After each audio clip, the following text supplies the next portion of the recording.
and welcome to Roadmap 2019. This is the forum where we talk to major stakeholders in Nigeria's journey to the 2019 general elections. I am Ladi Akeredoluale. Thanks for joining us. My guest on this edition of the program says he remains resolutely opposed to the EFCC's method of fighting corruption, describing it as a trial by media. He also says even though he supported another aspirant during his party's presidential primaries, he will abide by the party's choice of candidate. Now, please join us as we talk to the governor of Nigeria's South state of Rivers, Mr. Nyesom Wike.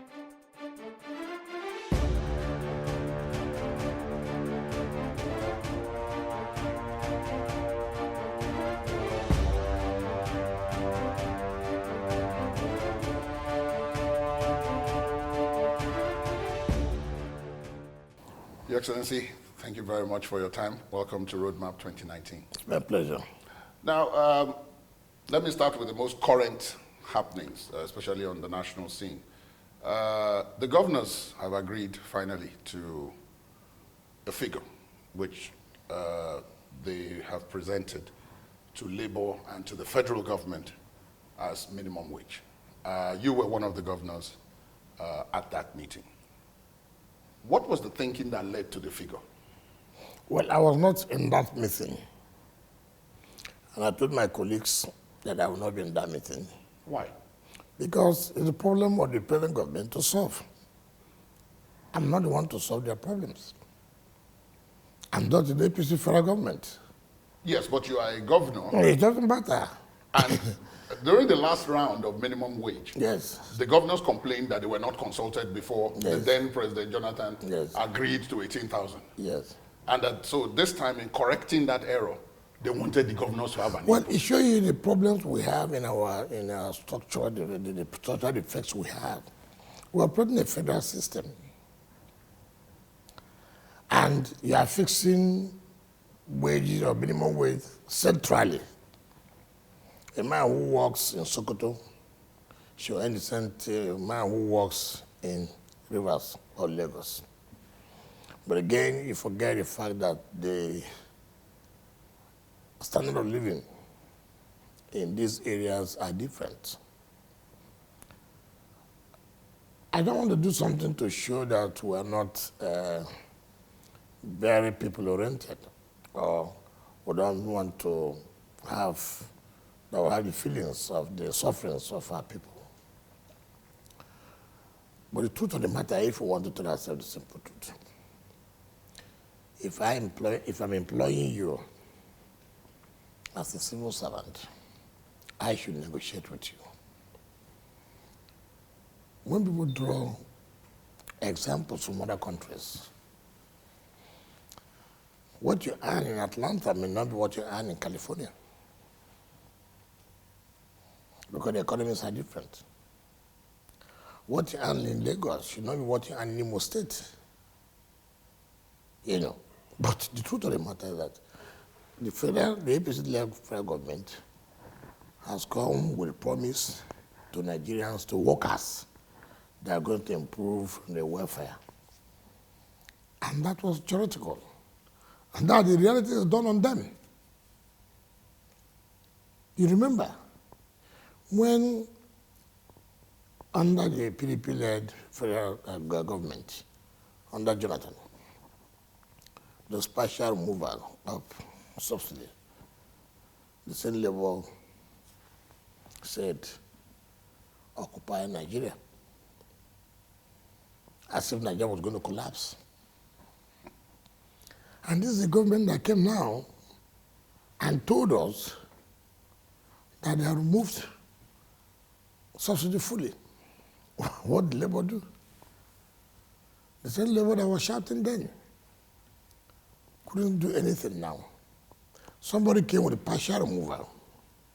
Somebody came with full removal. Even at that, we even discovered that we are still subsidizing. That was going to be my next question. What? Because Sorry. the meeting at which you were, Yeah, I was not in that meeting. you were not at the minimum wage meeting. Yes. And now you've explained why. Yes. But you were at the meeting with the president of the governors of the South states, Yes. the oil-producing Yes. states. That had to do with derivation. Well, we agreed not to let the people know what to went for, but ideally, it for the benefit of the people of the South Side. It had nothing to do with politics.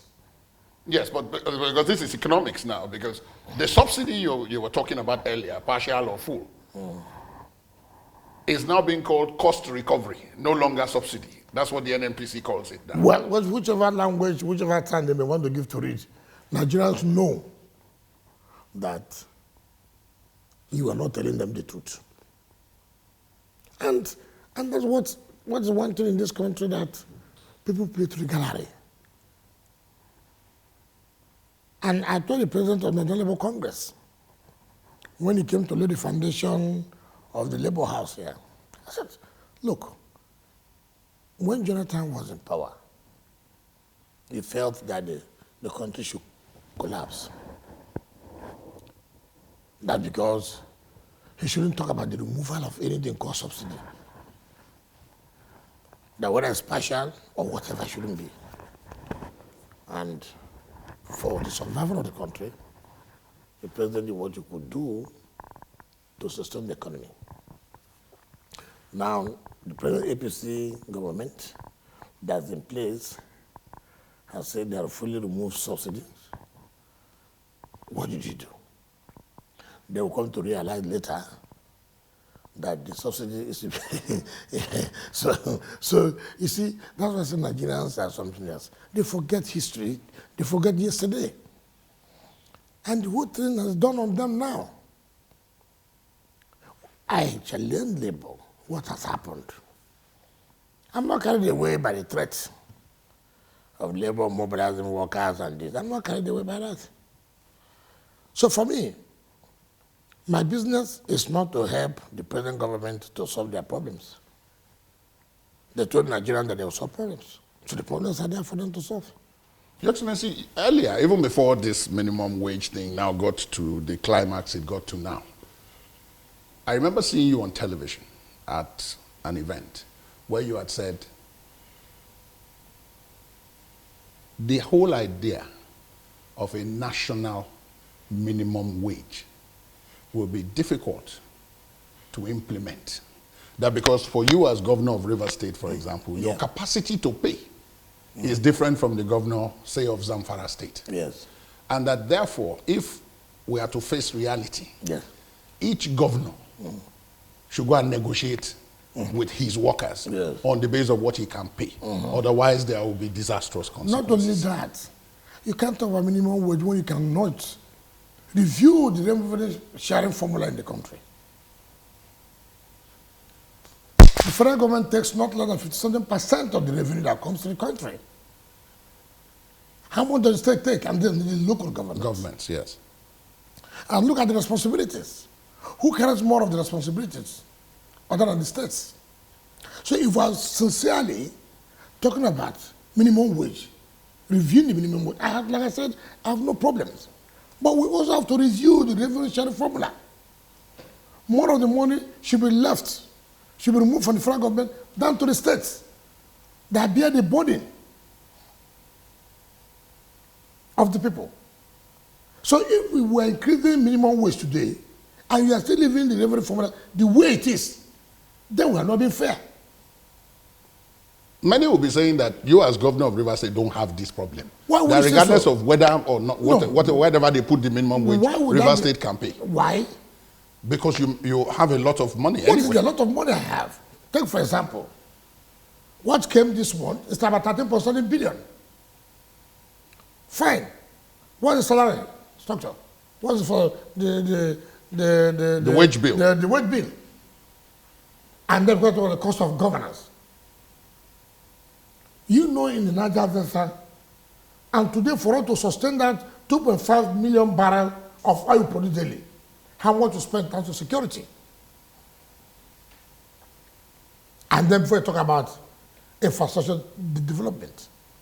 So this idea that we have money, therefore, when we see something that is wrong, we shouldn't say, even if I have money, even my state has money, does it mean we should continue to support what is not fair, what is not equitable? Federal government is taking about 52% of the total revenue that comes. And what are they doing with the money?